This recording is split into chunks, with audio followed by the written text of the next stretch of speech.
Hi, everybody. Welcome to the outmarket.pro podcast. Even in small businesses, conflicts and tough conversations can still arise. To help you navigate conflict and forge greater connections with your team, today's guest is Gayle Van Gils from Transform Your Culture. Gayle is an award-winning author, leadership consultant, and life coach who helps others use focus, engagement, and connection to create productive and compassionate workplaces. Today, she'll share some of her best tips for addressing conflict and fostering productive conversations. Welcome to the outmarket.pro podcast, Gayle. Thank you very much, Jennifer. My business is called Transform Your Culture. And basically, I work with personal culture and corporate culture. So I do work with companies, particularly with smaller companies that are really interested in aligning their values, their vision, and what they're really doing on the ground with their customers. And so that's wonderful work. And for that, I use a lot of tools from the Barrett Values Center. So that's really wonderful material. I also work with emotional intelligence. I'm a certified meta coach. That's like the coach that coaches the coaches from the Daniel Goleman, Daniel Goleman Emotional Intelligence Center. It's new. And Daniel Goleman, as you may know, is the author who brought emotional intelligence forward some time ago with the books that are so popular. So anyway, I've been practicing that both as a coach and as a trainer. I'm a certified Search Inside Yourself trainer. Search Inside Yourself came out of Google, where they began applying mindfulness as a tool for developing emotional intelligence and leadership with their employees. And it was so incredibly successful that they spun off a not-for-profit to train other people, such as myself, who had the right background in business and mindfulness, to bring this to the world. That's just a few of the things I do. I do so many things, it's kind of crazy. So I think I'll stop there. Well, that's amazing. That's a great introduction. And you've introduced me some things that I have not heard of. And I am a life coach as well, but the Search Inside Yourself, that sounds really, really interesting. And obviously emotional intelligence is something that I think is important. Mark, why don't you ask the next question? I'll have Sure. lob it So, over to you. so I'll catch it. So, Gayle, we really appreciate you being on the podcast. And I think what I'd like to start out with is to ask you, you understand the general concept of the Thrive co-living communities. Talk about how emotional intelligence, mindfulness, and any of the related disciplines could impact or should guide residents of a co-living facility and also leadership of a co-living facility. How can it help? How can it guide? Just Right. talk about the intersection of those a little bit. Right. Well, it's a great question. And I would actually answer it in such a broad way to start with, which is I think that it impacts every single human being, right? So let alone the people in a specific community, but it could tremendously improve the experience in any kind of organization or community when people are consciously developing self-awareness, meaning they actually are aware of what they're thinking, feeling, and doing. And then because they're aware of that, they can better manage their emotions and be responsive rather than reactive. And then that moves into realizing, oh my goodness, I've been really completely oblivious to what I was doing. I bet that's what everybody else is doing too. So then you develop some kind of empathy for others. I'm just going through what emotional intelligence is. So you develop this empathy for what others are feeling, and you don't take things so personally. So just even stopping right there to just say, of course, not taking things personally is so important in a co-living situation, because we are going to bump into each other. We are going to be in the kitchen when someone else needs it, or on the talking too loud on our cell phone in a public, shared space, or whatever it might be, all of those things demand awareness and self-management. And then also realizing, okay, that person may not realize they're talking so loud. Maybe I could just remind them rather than getting angry at them.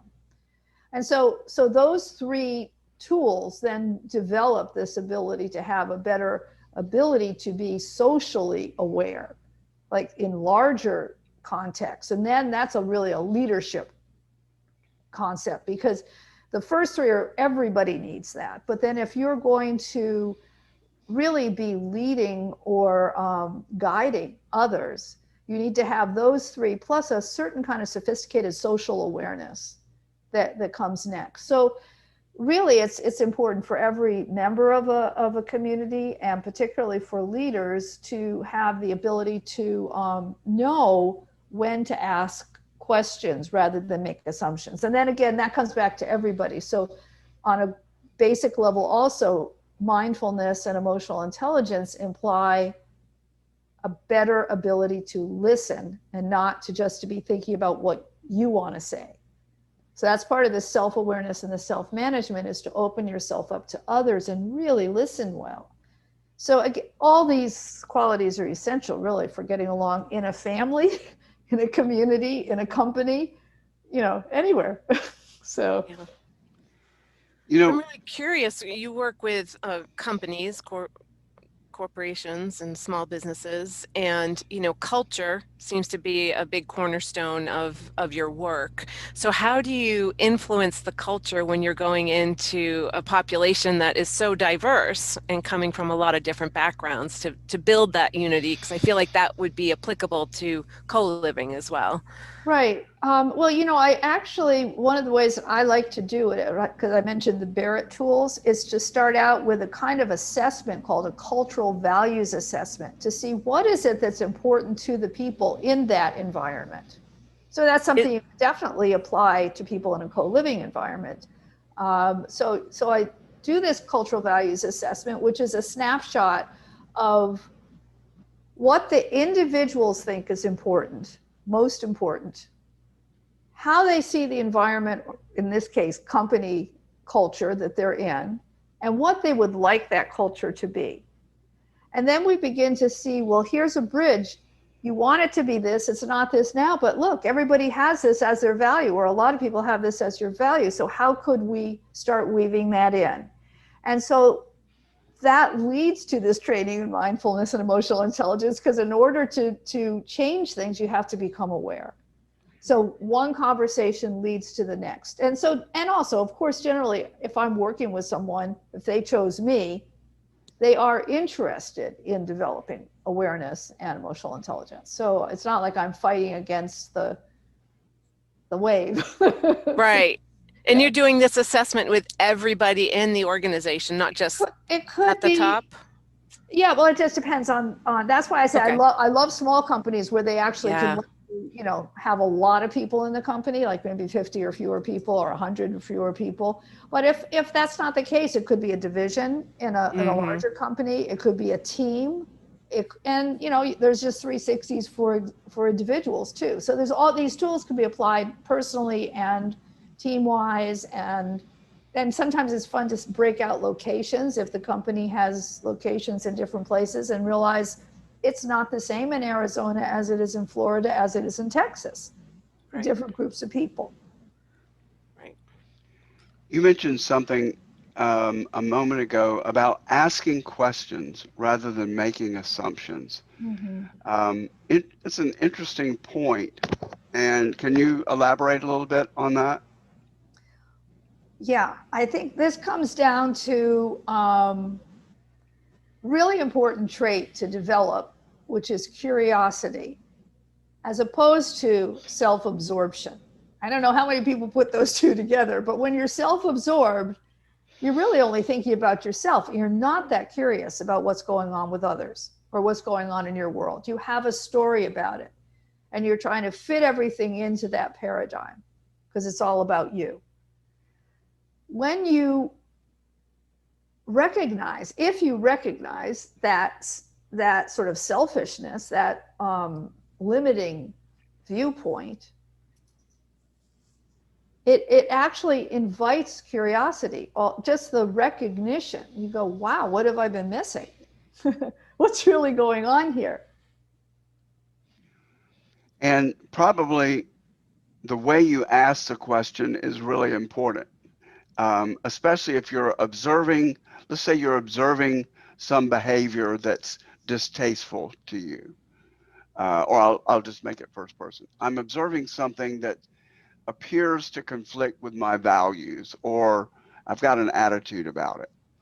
Um, but I don't want to just assume um, that I know what's happening. So I would ask a question, but that question could be loaded too, you know? Absolutely. Um, That's part of, again, that's why everything starts with self awareness. So, if you say something open ended like, hmm, tell me why you just did that. What's going on? Versus, why did you do that? I mean, it's just like, Right. one is like, why did you just throw out that jar of food? And, I was planning on eating that tonight.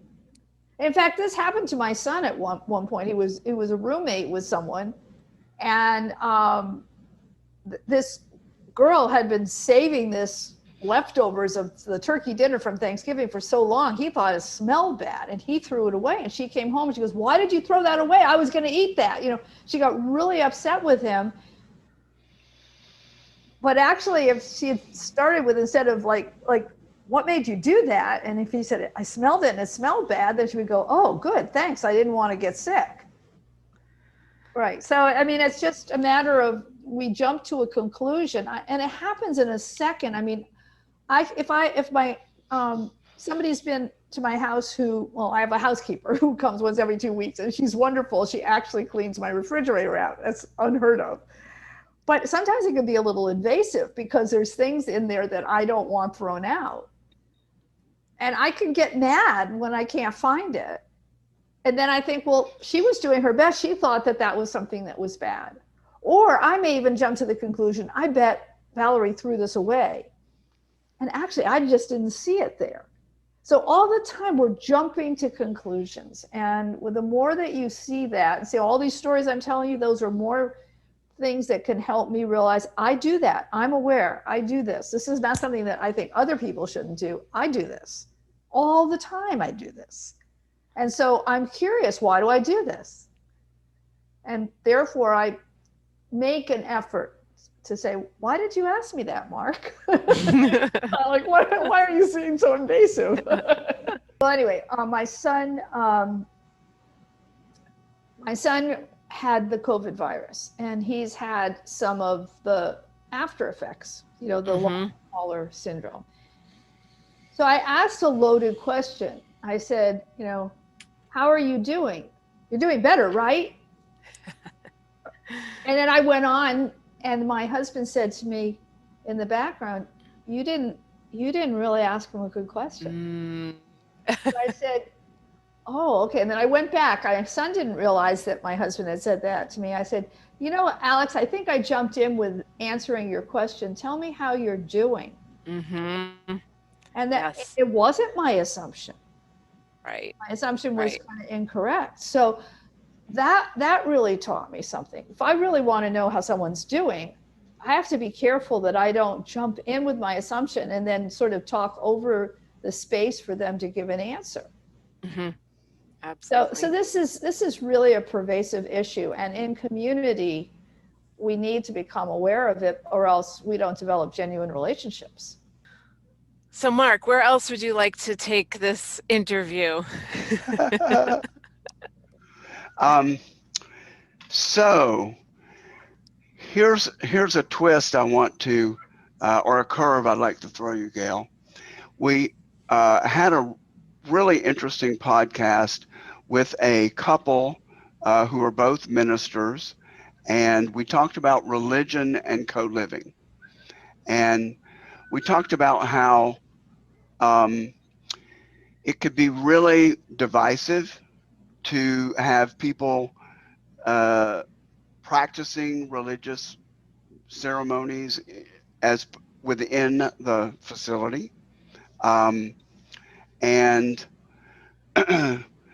we talked about how divisive it could be to prohibit any sort of discussion about religion. Oh, we're going to be a religion free zone. Um, and so, what I think the consensus was near the end was that maybe we will treat religion as culture, just as we would share if we had an um, Native American culture or true Indian culture. Um, and we would all want to, progressive people would all want to share um, food and experiences and that sort of thing. And so we were very comfortable with that idea of um, sharing it as culture and not as ultimate truths and that sort of thing. But I could see here comes the curve, that people who are refraining from discussing religion um, in a more proselytizing way, if you had yoga classes or if you had mindfulness classes, um, that some people might bristle at that and say, "Oh, we've talked about not bringing religion in other than a celebration of culture, but here we're promoting yoga, which has its roots in Hinduism. I'm not sure, um, or mindfulness, which has its roots in Buddhism, and I could see how it could cause a little bit of ruffled feathers. So, what do you think? And could you speak to that? Well, the first thing I thought of was it would be terrible to ban people from sharing their religious and cultural beliefs. Like, how fun if there was somebody who regularly did Friday night Sabbath, and they shared that with people, the foods that they make and the ceremony that they do, whether you believe, whether you're Jewish or not. I mean, it's a lovely ceremony.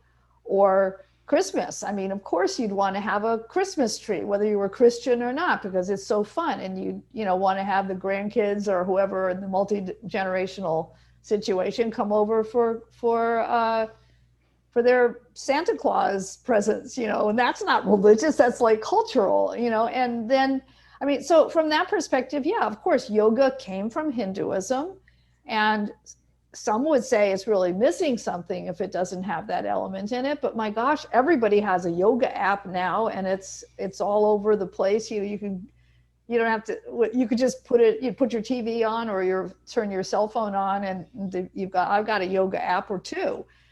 So if they're not, I mean, the cultural aspect of religious practices that are helpful to people have become a part of our day-to-day living. And if you try to sanitize that out, who would want to live in such a place?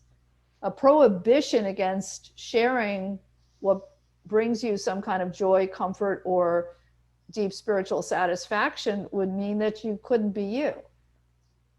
So, from that perspective, I mean, mindfulness is now being taught in every situation. I mean, we have family members who are Mormon, and this is a great example. I mean, of all the family members, and there's like people who are non-religious, people who are, well, all sorts of, I mean, there's so many, because there's so many people on my husband's side. But the ones who are Mormon, which is the most, fundamental in terms of its beliefs compared to the beliefs that we have, they're very, very different beliefs. We're the closest to them because we can share what's important to us about the religious beliefs we have. We don't have to force the other person to do anything. We'll watch a movie that they ask us to watch. I mean, I'm from a Jewish background and I'm Buddhist, but I'll watch a movie that they ask me to watch because they asked me to watch it, and we can talk about it. And then, interestingly, um, the wife in that family and her children all practice meditation. they practice mindfulness. They don't see it as Buddhism. So I mean, I figure if the Mormon religion feels okay with mindfulness, like, you know, I just don't see why we would, in any community like that, tell people not to share what they do. Now, if you're trying to proselytize, that's different. And then in that sense, we've made it clear we don't want to be proselytized to, and that because that's a proselytizing religion, for instance. But it's not a problem. I really respect the fact that they do that, even though it's not something I would do. They're trying to share their hearts and what they think is good for people with other people. So that's what I mean by the empathy part. Instead of judging, oh, I would never do that. Well, I would never do that. I have a hard time writing a newsletter and sharing my thoughts because I don't want to tell people what I think too much. But that's just me. That doesn't mean that I can't understand why somebody else would feel moved to do it. And So that's important, I think. again, I think where we came down, and we were just having a discussion about it, because part of what these podcasts are about exploring different aspects that will come up in co-living, and thinking about them and planning for them. So um, I think clearly the consensus was that yes, let's share it as culture, that we probably would not hold religious services um, of different denominations and sects in the facility, and people need a reason to go out anyway. Yeah. Um, Although I guess now, here towards hopefully towards the end of the pandemic, people are attending services um, virtually, Well, see, but that's another thing. You don't have to do it. Other people are doing it for you. I mean, I really, I don't, I agree with you, Mark. I think that trying to actually be a ministry within a co-living environment would be hard to have something for everybody, and also unnecessary because people are parts of communities that are external to where they live and cook and eat and sleep. I mean, they don't have to have everything in one place. And I think that makes it more rich. and we could easily see that the community could splinter um, by having each religious service there, or a number of them there in the co-living facility. It would just emphasize that separateness. Okay, here's the Buddhist group and the Methodist group and all that. Well, So, do but you know the Westminster communities of the, okay, so you just moved to this area, but Westminster is, I don't know what denomination of Christianity it is, but they have several um, retirement communities on the most beautiful properties throughout the St. Petersburg area. One of them is downtown on the bay, one of them is on the ocean, and one of them is somewhere else on the west side. I was invited there to speak about mindfulness meditation and maybe even Buddhism. I can't remember, but it's a Christian community. And they invited me in as a speaker to talk to them about that. So, again, even if it is a religious denomination running something, if that curiosity and openness is there, it made me think, well, then probably not everybody there has to belong to that one religion because they're open and they want to know about other religions. So it's really a matter of the openness. So I think you're going down the right track with that. and I think people will be genuinely open and excited about experiencing other cultures, especially if food is involved. Uh, Yeah, food Absolutely. is a great leveler. Sign me up. I'll be there. All right. To switch gears just a little bit, I was looking at the title of your book, Gayle, Happier at Work, The Power of Love to Transform the Workplace. And I just thought that was such an interesting concept or construct because we don't typically equate love with the workplace. Right. So maybe you could tell us a little bit about that. Okay. Well, it has that little titillating I, but it pulled me in. it's not that kind of love. So, um, where that came from was that I do teach meditation retreats, and I have for decades, and I was noticing that over the last maybe 15 to 20 years, almost universally at the end of a retreat, whether it was a weekend, Friday night to Sunday, or a week or longer, people would come to me for their closing interview, practically in tears, saying, "Oh my God, my heart is so open. How do I close it down before Monday when I go back to work?" Mm-hmm. I'm like, "What? What are you talking about? I can't be this open. I'll get crushed. It's just a terrible, situation there. My boss is this. Everyone's competitive. I'm not allowed to bring my feelings, and I'm feeling all my feelings." And so this came up so often that I wanted to write about that issue, how you as an individual and how you as a leader could bring more compassion and empathy into the workplace, and how that would actually uplift the workplace. Everyone would be not only happier, but more productive.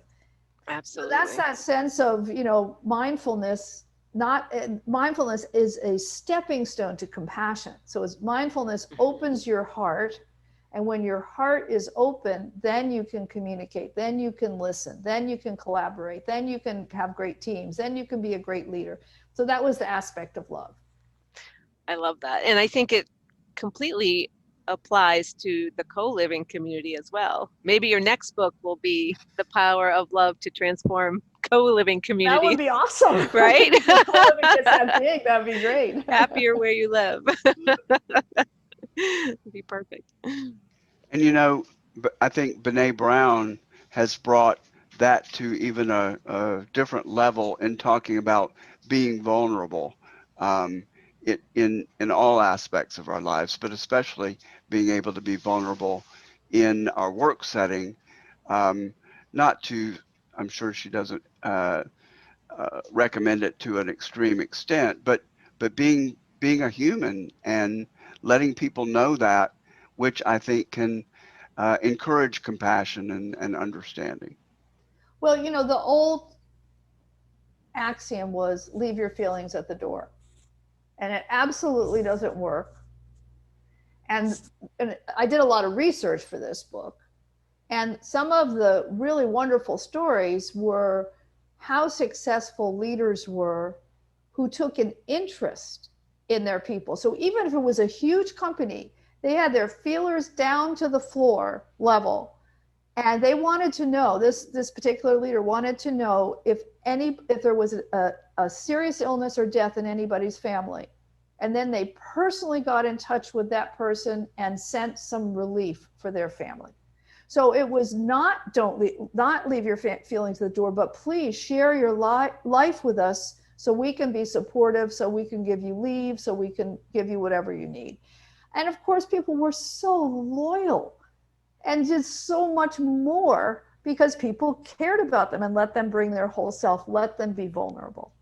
So there's not even any point to which you should dampen your vulnerability. I mean, if you can be wholly, fully who you are, you're going to be doing your best. And it doesn't mean, you have to walk around crying all the time or walk around giggling all the time. It's just that you are allowed to have those feelings, and then you can manage them, so you're not just spreading it. But does that, and in a co-living situation, you can't tell people not to be themselves. That's where they're living. Absolutely. I think And a we lot of and that we comes want it. down to safety, right? Like feeling safe to share your feelings and be authentic without being judged. And so to nurture that culture of openness in your living space is such a beautiful thing. Yeah, well, it's interesting because Google did a study to see what was the overriding characteristic of teams that were the most successful, and it was psychological safety. And you Interesting. just Yeah. hit it, Yeah. psychological safety. Yeah. It makes perfect sense to me.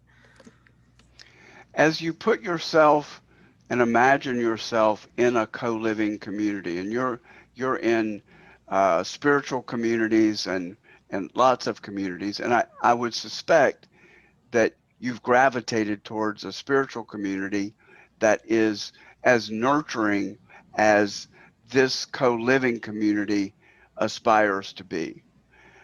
So talk a little bit about what, from your experience in mindfulness and emotional intelligence, what could that impact be on people, residents, if we've got 50 families or 100 families in such a community? Um, Talk about that a little bit. How could that feel? Well, I'm going to have to say people are people, whether they're spiritual and goodness is in their hearts and they want the best for each other. I think the reality is there's going to be conflict. And so that's why being vulnerable, being able to acknowledge what's going on, and then having the tools to deal with that and resolve it rather than ignore it and pretend, oh, la, la, la, we're just a wonderful spiritual community, like a, you know, what did it La used La to? Land. Well, no, I'm thinking about those communes, Oh yeah. hippie communes. I mean, that's not what this is going to be. And even there was like, obviously marijuana or whatever was the haze was trying to cover up the fact that people are different and they had different needs. And some people are messy and some people are neat. And some people can't stand the people who are messy. And some people are annoyed by the people who are neat. And so there's going to be stuff. There's going to be real stuff in a community when you get different families and different family cultures and different religions and all of that together in one space. And I think the most important thing is to have that curiosity and openness and want to know about other people. Because if you want to be just surrounded by people just like you better live with just yourself because we're all different. So I think that's the biggest challenge is getting over some idea of perfection or, nirvana land that this is going to be. I think it's a bold experiment. I think there could be a lot of benefits. And we can look to, kibbutzes and other places where these social experiments have happened and just to learn from them where it worked and where it needed to be tweaked. By the way, the concept does involve an in-house mediation program to teach all of us how to facilitate agreements. It'll also make us better negotiators by going through that training.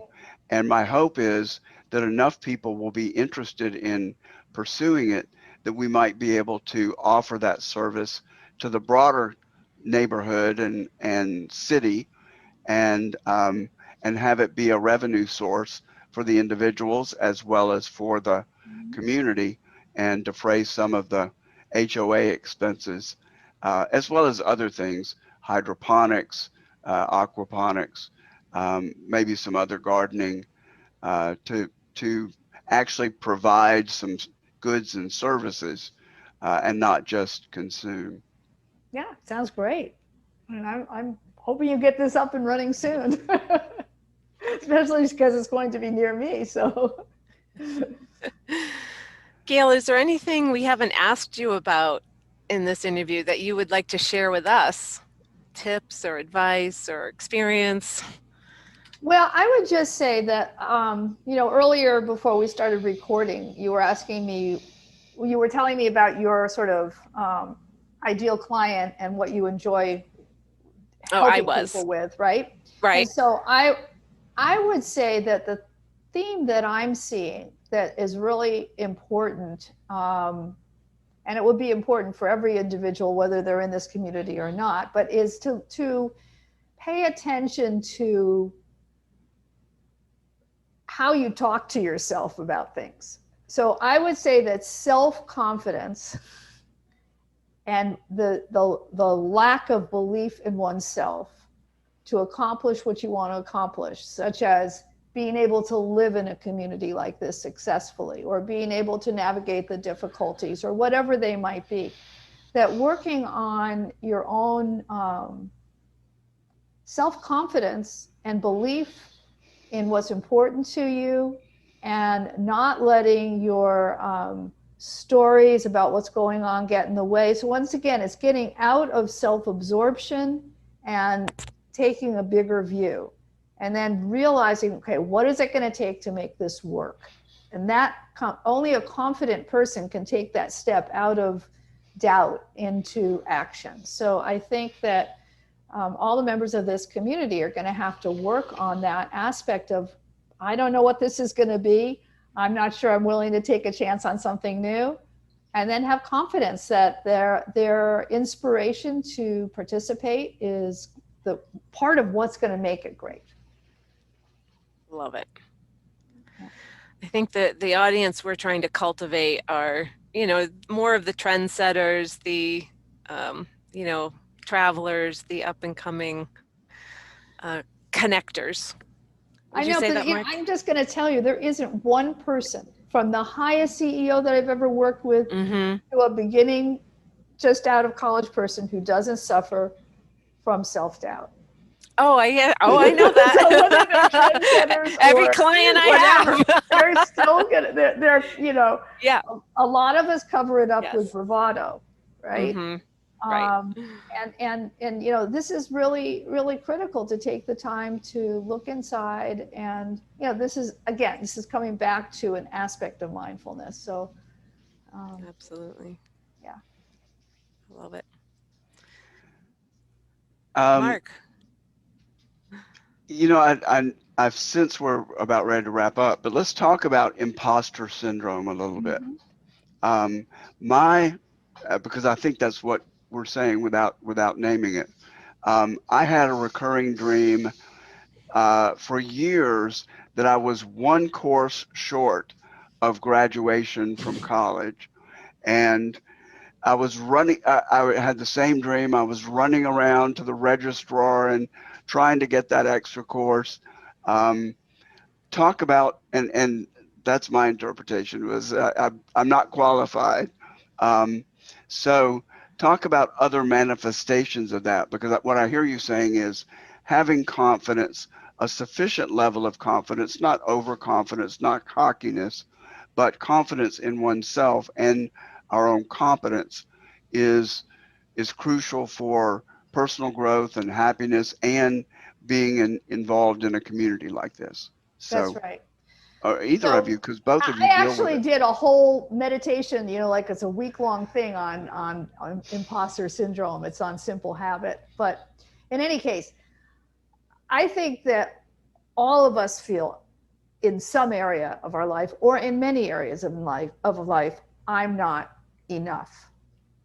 And that I'm not enough actually won't be filled by getting another degree, by finishing and getting that class, by getting another certification, by having someone else fall in love with you. It isn't something that can be filled from the outside. So the kind of confidence that I work with people on is their fundamental nature is good enough.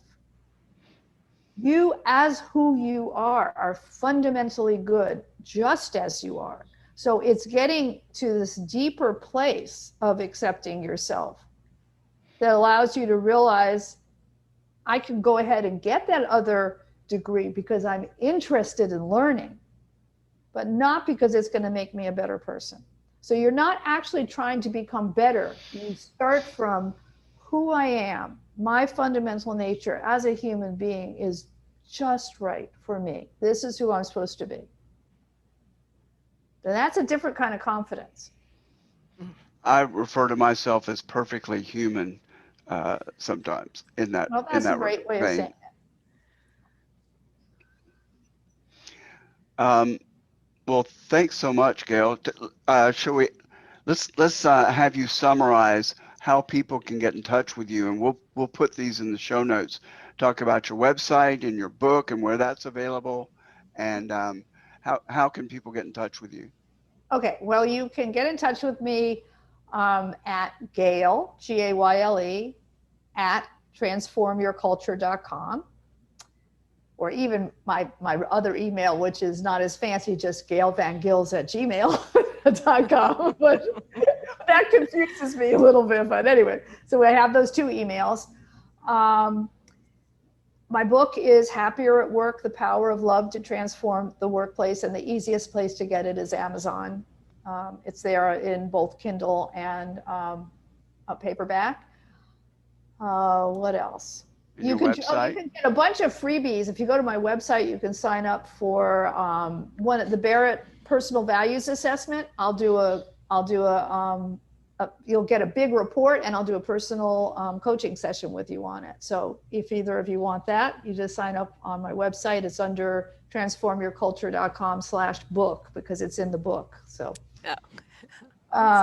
I can't remember what else you asked, but basically I'm doing new things all the time. Right now, one of the things I'm doing, which is really interesting, is I have something on Instagram, and I tag it as My Confidence Project. It's at Gayle Van Gils on Instagram. So I'll follow you because I'm on Instagram too. Yeah, when I started my Instagram, I was doing, Instagram videos and, things like that. This year for Christmas, my husband gave me a pad of paper and some marker pens and some like really nice black felt drawing pens or whatever they are. They're like Japanese calligraphy pens. And I said, "Oh, that's nice, honey."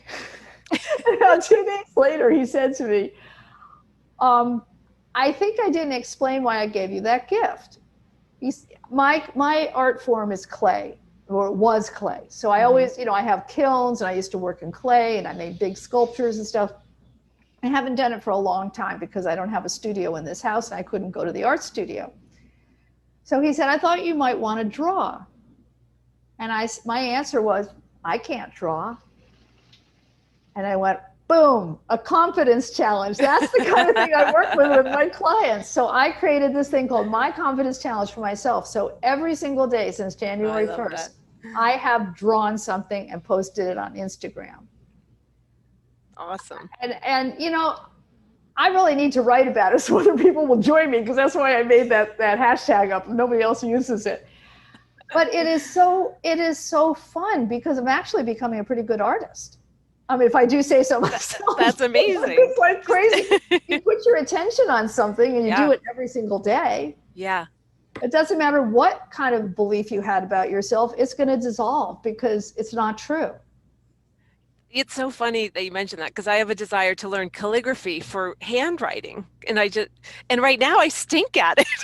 Oh, great! Well, join the challenge. That would be so. I will.